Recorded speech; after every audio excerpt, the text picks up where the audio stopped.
मिस्र में एक दरिया है जिसका नाम है दरिया ए नील, और यह खुश्क हो जाता था और सूख जाता था।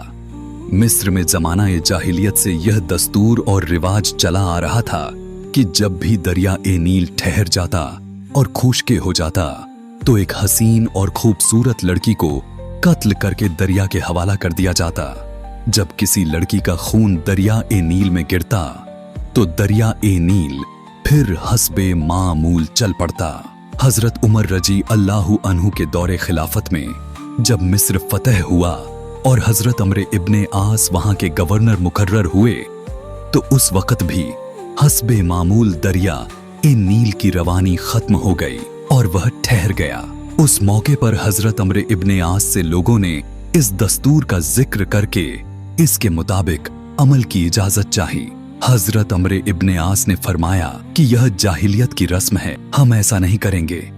हमें हमारा मजहब किसी न हक खून बहाने की हरगिज इजाजत नहीं देता।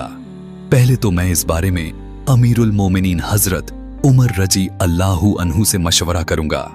जब हजरत अम्र इब्ने आस ने अमीरुल मोमिनीन हजरत उमर को खत लिखा और इस वाकया की पूरी तफसील बयान करके मशवरा चाहा, अमीरुल मोमिनीन हजरत उमर ने इसके जवाब में 2 खत लिखे।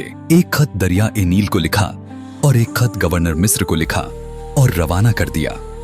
हजरत उमर ने गवर्नर मिस्र को लिखा कि यह खत जो मैंने दरिया ए नील को लिखा है इसको ले जाके दरिया ए नील में डाल देना।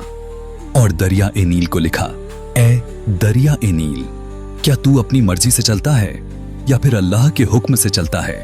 अगर तू अपनी मर्जी से चलता है तो फिर उमर को तेरे पानी की कोई जरूरत नहीं, और अगर तू रब के हुक्म से चलता है तो फिर उमर को तेरे पानी की जरूरत है।